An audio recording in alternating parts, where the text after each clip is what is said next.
So, hello, welcome back to the next episode of the Self-Development with Tactics podcast. And I'm really happy to record this episode, even though it is fairly late. And I'm kind of trying to not be too loud. And as you can see, I'm actually having a sock on my microphone because I'm not having my paper handkerchief, whatever it is actually called. I don't fucking know what it is called. I'm not having it at the time. And I kind of feel like that also the sock is quite doing a pretty great job, So I hope that I'm not going to be too silent, but it's going to be fine in post-production anyway, I guess. But yeah, we're going to talk about actually Tim Ferriss' Tribes of Mentors because I've actually forgotten about it. I've forgotten to just talk about it and I've forgotten to just make an episode on it, which kind of happens sometimes. If you're just having multiple different things to go through, it is just something that come up. But yeah, I'm just going to go ahead and there's going to be more after the intro. As always, maybe I'm actually going to do it with the sock just afterwards as well, because I kind of feel like that it is quite fine, And I'm, by the way, trying to not be too loud just because it is really late and I do not want to disturb the people that are living in my house. It's like I have to focus on that a little tiny bit. And I think it is also just a quite good, I guess, exercise to not be too loud, because sometimes I kind of feel like that I'm actually shouting around, which doesn't have to be the case, I can just normally talk. I hope that I'm doing this. I hope that I'm not whispering or some kind of shit like that, because this is not like that cool. It's like a little bit fucked up, I guess. But yeah, as you can see maybe now as you can see on the left side of the screen, we are having the summary there, the summary from the paulminers.com website. All the links should be down in the description. Everything should be quite fine. And if there's something that you're looking for, but it isn't there, then please hit me up on social media and I'm probably going to solve that quite quickly. So yeah, the 9th point is staying focused. When you feel overwhelmed or unfocused or have lost your focus temporarily, what do? Again, the popular patterns includes taking frequent breaks, meditation, working out, walking and making lists. The most memorable ones are Neil Strauss thinks of his mind as a computer with a full RAM. So best to shut it off for a while. Anything healthy that gets you out of your mind and into your body is ultimately good for your mind. The second one is Amelia Bonet tackles a core like scrubbing the bathtub. Or actually a chore, not really a core, but it is a chore. It is quite unusual, but it is definitely memorable. It definitely might be working for you as well. So you might be trying it out, You might be just trying it out to then see if it is quite just what works for you or not. But yeah, the third one is Joseph Gordon-Levitt likes writing in a journal. By having to explain it to a reader, so quote unquote reader, with no prior knowledge, I'm forced to identify and parse all the elements and nuances of what's really going on, which is, at my point of view, a pretty nice tactic to just maybe get you down to earth, because sometimes when situations are quite fucked up and stressful and shitty and whatnot, we tend to feel even worse than it actually has to be the case. We feel like everything is so bad and everything is so fucked up, but indeed, or in reality, it's not really the case. It's really like fine. There's only just something going on, something that's not that bad, but we kind of feel like, well, it actually is really fucking bad, but in reality, it is not the case. It is actually a pretty great way to just actually back up a little bit, and step back a tiny little bit, and to actually then see what actually is going on, in reality, quote unquote reality, because I don't know, is there a reality? And Jocko Willink detaches from the mayhem, priorities, and executes. Jocko Willink detaches from the mayhem, prioritizes, and executes, which is also quite a really just unusual answer, I would say. I would actually say that Neil Strauss just full RAM anecdote is actually kind of, or metaphor actually, is kind of the most common one. Like just doing nothing, shutting down, backing up a little bit, and all those things. Like it is something that's pretty common, I would say. It is something that a lot of people might be doing or are going to do if they are feeling like, well, a little bit overwhelmed, a little bit unfocused and all those things. But doing even more is definitely something that's quite unusual, I guess. I loved Richard Chada's answer, or Chada's answer, whatever. She has a few approaches, including the so what exercise. She makes a statement and asks herself, so what at the end. So I'm gonna go through it. X was rude. So what? I felt disrespected. So what? I don't like being disrespected. So what? What if everyone stops respecting me? So what? I will be alone and loathed. So what? I don't want to be alone. So what? I have an irrational fear of loneliness. So what? It's irrational. So what? So nothing. I am good. So what? So nothing. Which is, at least in my point of view, it's like, okay, I wouldn't necessarily say that it is a really great tactic or really great thing to do. It might be working for you. Like, it definitely comes up to who you are, what you're believing in, what you think is working for you, and all those things. Like, it indeed just truly comes up to who you are and what you're believing in and how you are working as well and how you are learning. Like, it definitely comes up to you as a person, as a character as well. We're actually having the time to go through another one, I would say, because we are only 6 minutes in. The 10th one is bad advice. What are bad recommendations you hear in your professional area of expertise? There is a diverse range of answers here. To me, the following ones stood out. The first one is from David Lynch. Hates this. Even if you don't like it, do it for the money. It is just the most bullshit answer or most bullshit statement that I've ever heard in my fucking life, I guess. Some sort of, maybe not really, but it's definitely going to be in the top 3, I guess. Whoever says that, please don't listen to them. They are talking shit. It's really not the case. It's really, really, really not the case. You shouldn't be doing so. You should be just working on something that you're passionate about, something that you kind of can feel passionate about, because we can often see passion. We can make something passionless for us or something. I don't know. But yeah, anyway, the second one is Stephen Pressfield said, in the world of writing, everyone wants to succeed immediately and without pain or effort. Real work and real satisfaction comes from going deep into something. The book you're writing, the album, the movie, and staying there for a long, long time. I think I would say so as well. Like, if I would have just been able to succeed at whatever I'm doing, in just the first day or whatever, I think it wouldn't just be that nice to somehow be honest. Like, of course, I want to succeed. Of course, I want to just get to something. But if I'm just thinking about it, like the routine, the process, the journey itself is also a really huge part, at least at my point of view. I think it really is indeed a huge part of just things being great and things being interesting to somebody just because they are not fucking easy.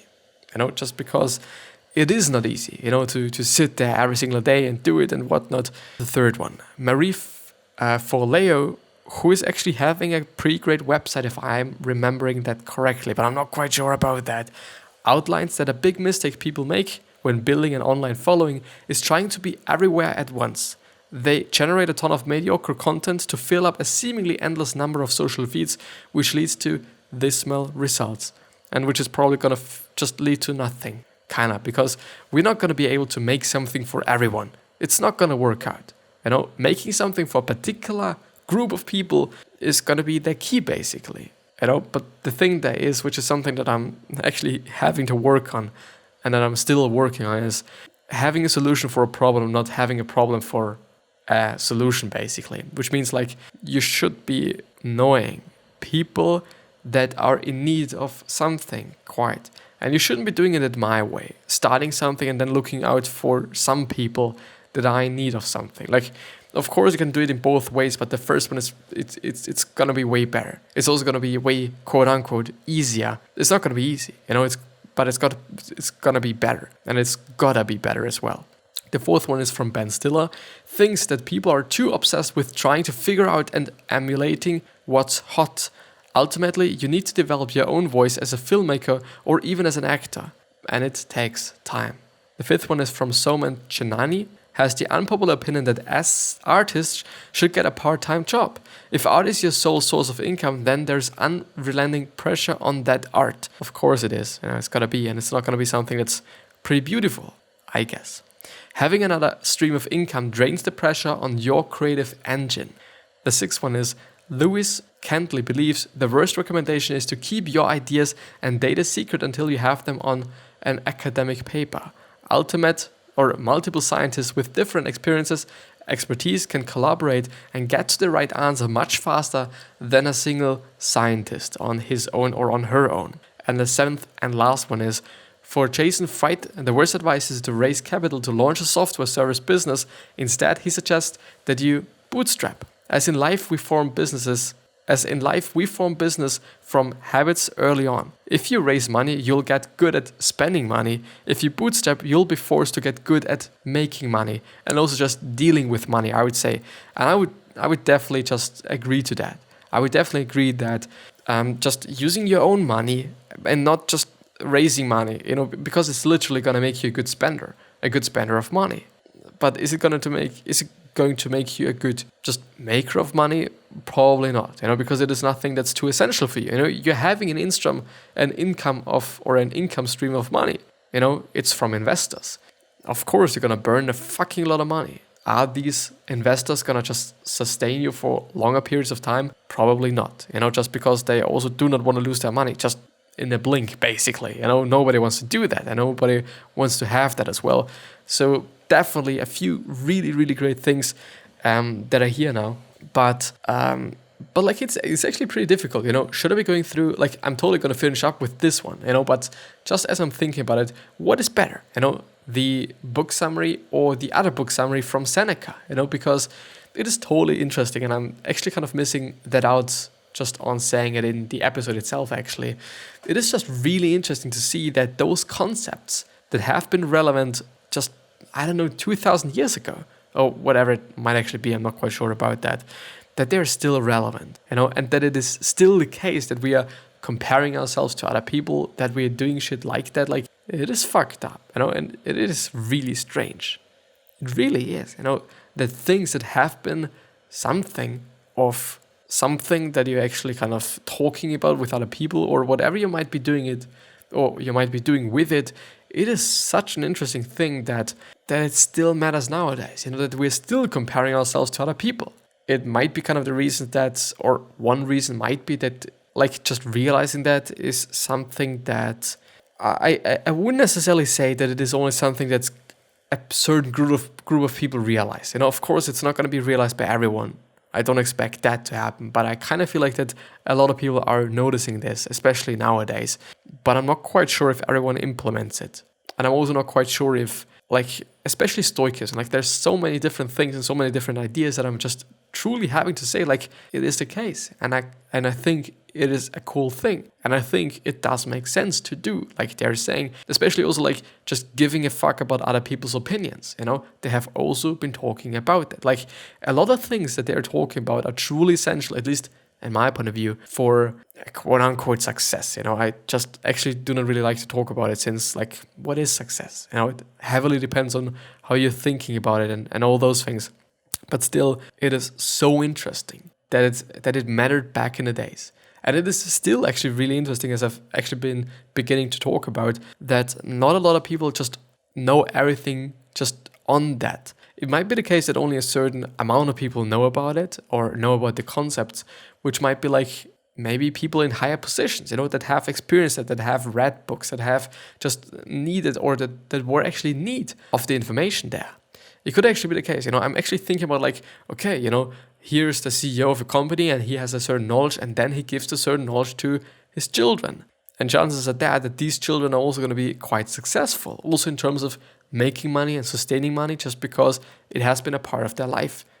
They have been shown how to do so. I think a lot of things really heavily depend on, I wouldn't necessarily say circumstances, but parents as such, I would say. But it is still, like, something like sometimes it does matter. And there's going to be a lot of examples of people that, like, for example, Ray Dalio. Ray Dalio's family. So his father was a jazz musician, and I think his mother was, like, just either working a couple of jobs or just a stay-at-home mom. And he's still been just really, really, really successful. So it doesn't really mean anything, like the house that you have been brought up in, basically. It really doesn't have to mean anything. We all can do something, It's about us, Our parents aren't working in the end. We are working in the end. It's not about them. It's about us if we are doing something. Still, of course, you can get a head start from your parents if they know things and if you know that they know things. But I don't know. I know it is like a gift for some people, and it's going to be something that a lot of people are going to be just, or should be actually happy about, and should be also using. I would say, like, a lot of maybe rich kids aren't using that properly in terms of, like, actually realizing that they are having a lot of fucking information, a lot of fucking experience in their house, some sort of. But yeah, I guess this is gonna be the end of the episode. It's quite a short episode. I am sorry about that, but I'm just kind of feeling like I'm a little bit too loud actually as well. But yeah, I'm gonna wish you the best health of happiness and also success, and I also hope that you're gonna remind yourself, and you're gonna be remembered, which basically means your legacy, which basically means just doing good things and being remembered as a good person just because you're doing good things. 3 other questions that I'm having for you are: what are you trying to change? What is bothering you the most? And why are you here? And these 3 questions are hopefully going to show you your purpose and maybe even a business idea, since a lot of companies started out with solving something in the first place that really pissed them off, you know? And there's probably going to be something like that for you as well. But yeah, we're going to see, and I'm going to see you the next time. I at least hope so. Please subscribe to the podcast and also to the YouTube channel, and I'll see you.